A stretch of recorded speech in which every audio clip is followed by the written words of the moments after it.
예, 안녕하세요. 이변에 있다 이동현 변호사입니다. 예, 오늘은 성폭력 신고를 당한 경우 어떻게 대응해야 되는지에 대해서 알아보도록 하겠습니다. 저 같은 경우는 대한변협에 등록되어 있는 형사 전문 변호사입니다.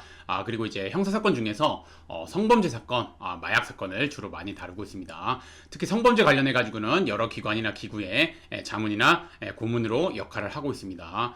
뿐만 아니라 굉장히 많은 성범죄 사건을 진행해서 많은 좋은 결과를 도출했고 현재에도 굉장히 많은 성범죄 사건 진행하고 있습니다. 그래서 성범죄 관련해 가지고는 전문적인 변호사라고 보시면 됩니다. 그럼 이제 성범죄로 고소를 당한 경우죠. 그런 경우에 어떻게 대처를 해야 되는지 알아보기 전에 우선 성범죄 어떻게 처벌되는지 한번 보도록 하겠습니다.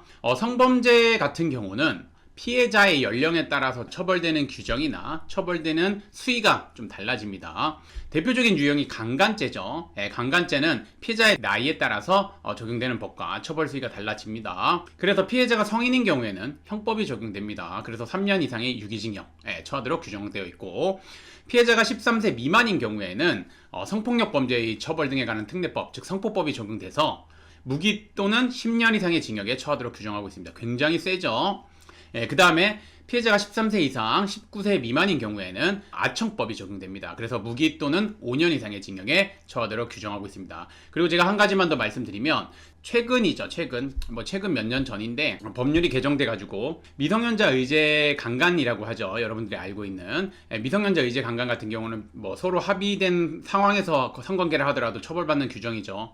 그 경우에는 피해자 나이가 13세 미만이었습니다. 이전에는. 근데 이제 16세 미만으로 변경이 됐습니다.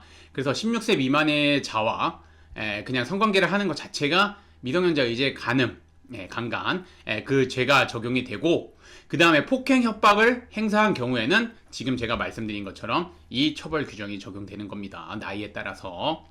그래서 이제 보시면 아시겠지만 성범죄, 특히 강간죄 처벌수위 굉장히 높죠. 그렇기 때문에 초기부터 정확하고 신속하게 대응해야 됩니다. 성폭력 신고에 대한 대응 방안 한번 보도록 하겠습니다. 우선은 성폭력 혐의로 조사를 받게 되면 고소장부터 정보공개를 청구해서 확보를 해야 됩니다. 그리고 고소한 내용을 정확하게 파악한 뒤 당시에 무슨 일이 있었는지 본인이 혼자 복기를 좀 해봐야 됩니다. 그 당시 상황을 정말 디테일하게 복기해야 됩니다. 디테일하게 복기를 하고 그 다음에 혐의를 부인할지 인정할지 여부를 결정해야 되겠죠. 복기를 해보면 내가 강압적으로 했는지, 말 그대로 강제적으로 했는지, 아니면 강제적으로 하지 않았는지 알 수 있지 않습니까? 그렇기 때문에 혐의를 인정할지 부인할지를 신중하게 결정해야 됩니다. 그런 다음에 혐의를 부인하는 경우에는 모텔이나 집 주변에 CCTV 영상이 있으면 CCTV 영상을 확보하는 게 좋고, 만약 CCTV 영상을 확보하지 못한다고 하면 그거를 이제 저장해달라고 요청드리는 것도 한 가지 방법입니다. 그리고 이제 피해자가 주고받은 메시지 내용, 전후에 메시지 내용, 그 다음에 같이 있었던 사람들이 있다면 같이 있었던 사람들의 진술,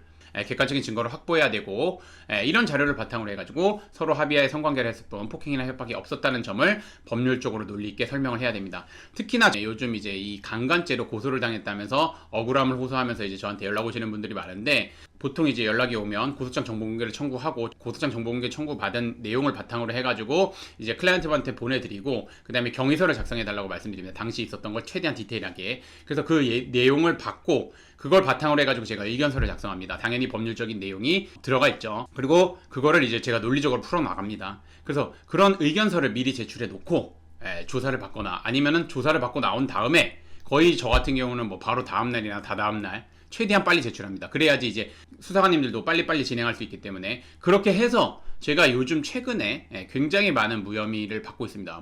어제 그저께도 받았고 굉장히 많이 받고 있어서 그렇게 대응해야 된다는 거 다시 한번 말씀드리겠습니다. 그리고 수사기관에서도 당연히 구체적이고 일관되게 당시 상황을 진술해야 되겠죠.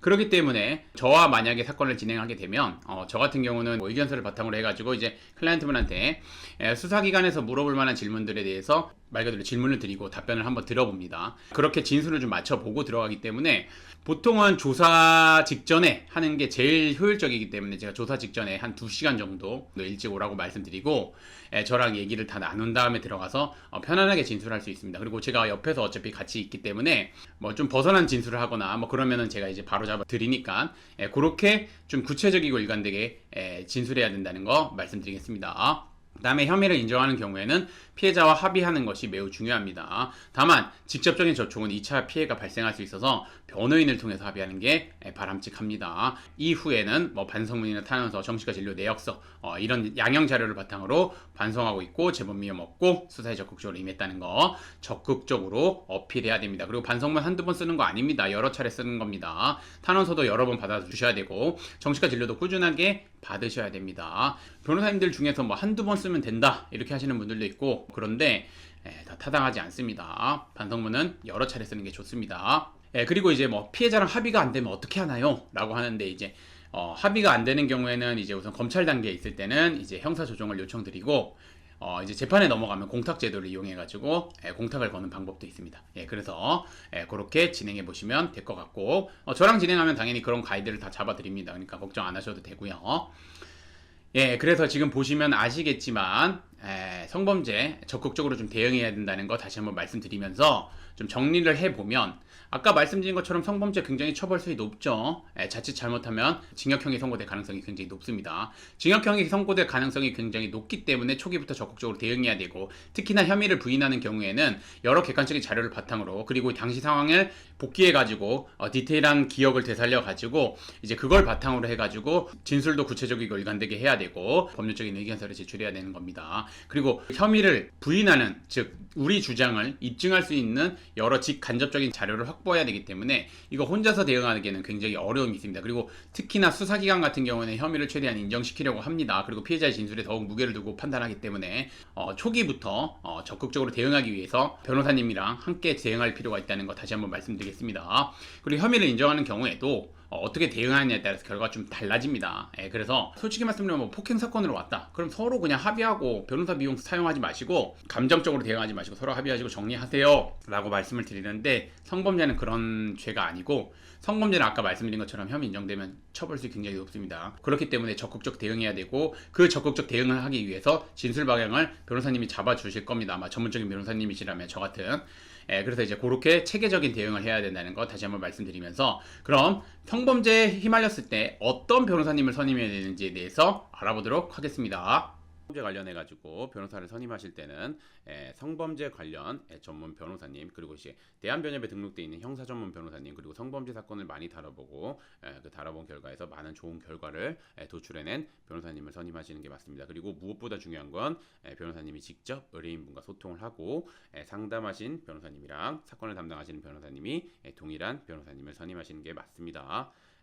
그래서 제가 그런 거는 좀 당부드리고 저 같은 경우는 이제 정말 뭐 진짜 여태까지 제가 진행한 것만 해도 수백 건 수천 건 성범죄 사건 진행했었고 뭐 제가 왜냐면 1년에 뭐 몇백 건씩 진행을 하니까 그리고 이제 그 안에서 정말 이제 뭐 좀 강한 그러니까 뭐 말 그대로 처벌 수위가 강한 것도 보통 기소가 되면은 이제 그 무죄 받기가 쉽지 않은데 무죄 받은 것도 굉장히 많습니다. 나중에 이제 확인해 보시면 아실 겁니다. 그래서 만약에 저의 도움을 받고 싶다고 하시면 여기 연락처로 연락을 주시면 됩니다.